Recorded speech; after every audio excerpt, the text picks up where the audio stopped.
Thank you, Mr. Speaker. This bill is problematic from my standpoint for a couple of significant reasons. Number one, we're going into enormous detail with respect to each and every woman who is involved with, who's having an abortion. And while there are specific designated numbers that are supposedly encrypted so that we can't really track who that is, and the numbers that are sent to Washington are in fact aggregated, once you get into encrypting these numbers with an identifier for an individual woman, obviously we run the risk that privacy will be violated and eventually these things will be released. Now that doesn't mean the state is going to have all of them, but the fact, it seems to me, is that Dartmouth Hitchcock or Frisbee or any other hospital that provides this would be in a position where any breach of their records would allow these things to be public. I believe personally that abortion should be safe, legal, and rare, and also accessible to those women who need it or determine that they need it. And I don't like to see the idea that we're going to be delving into their private lives to the extent that we seem to be with this bill. The second issue that concerns me is that it's going to cost $164,000. Quite frankly, I think we've got better things to spend our money on. As many of you are aware, I'm advocating that we wire the LOB so that we could see all of the hearings that take place, that they be recorded, not only live stream, but also recorded so people can look at them. It's estimated that wiring the building and providing the cameras and the sound equipment would be $112,000.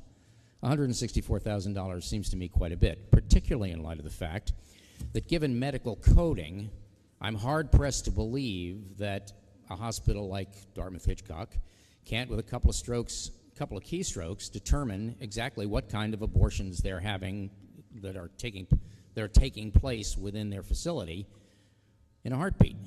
So to my way of thinking, this bill is a problem in a lot of respects, and I would hope you'd join me in opposing it. Thank you. Lawful medical procedure.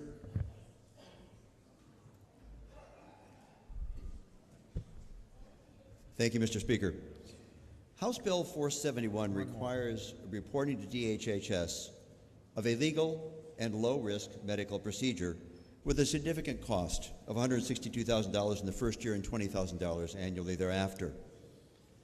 There is no other medical procedure which is subjected to this type of reporting.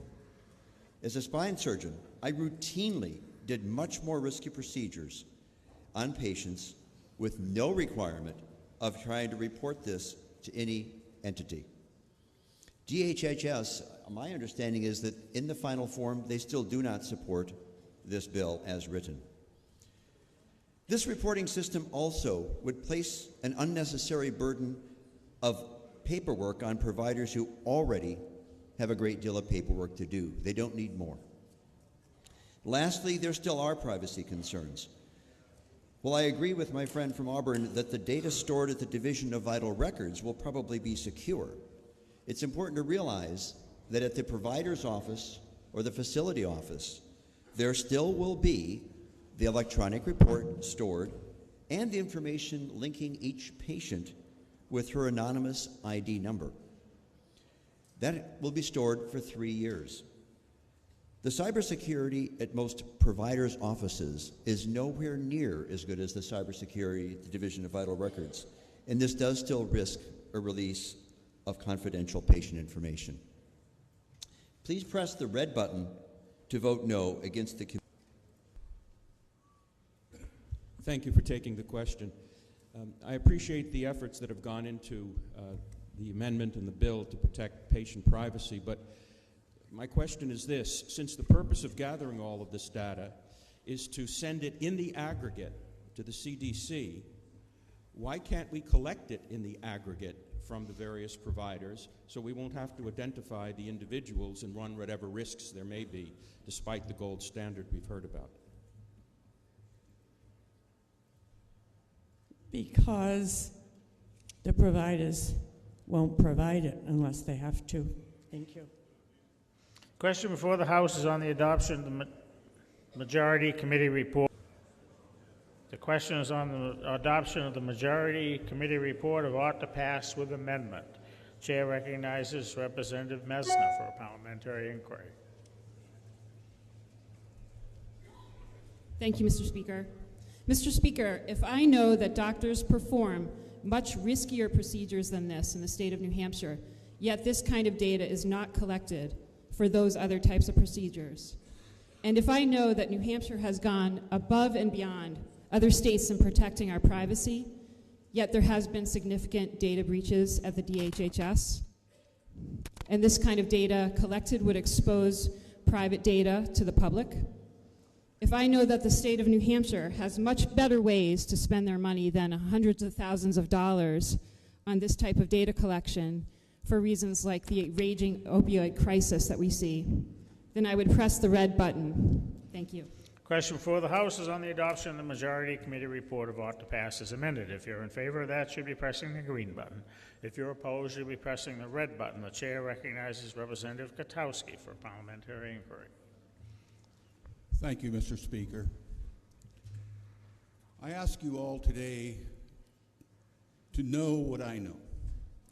I know for a fact that the Department of Health and Human Services has wanted this kind of information for a long time. I know for a fact that 40 other states in America today provide this very information, and I know for a fact that it is for a very good reason. That fact is to help the women's health issues in this country.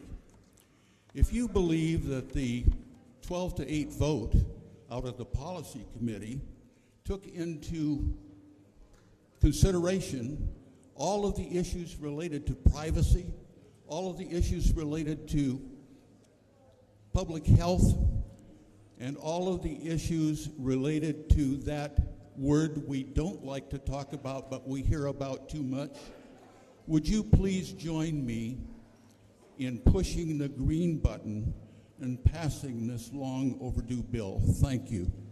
Question before the House is on the adoption of the majority committee report of ought to pass with amendment. If you're in favor of that, you'll be pressing the green button. If you're opposed, you'll be pressing the red button, and the voting stations are open for 30 seconds.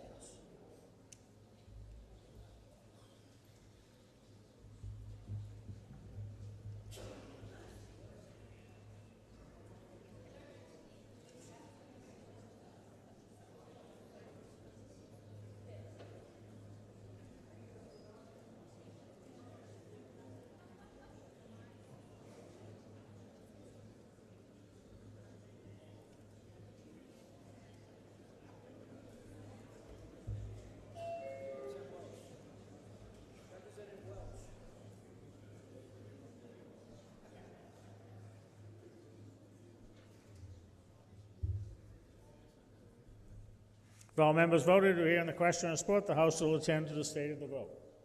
165 in the affirmative, 185 in the negative.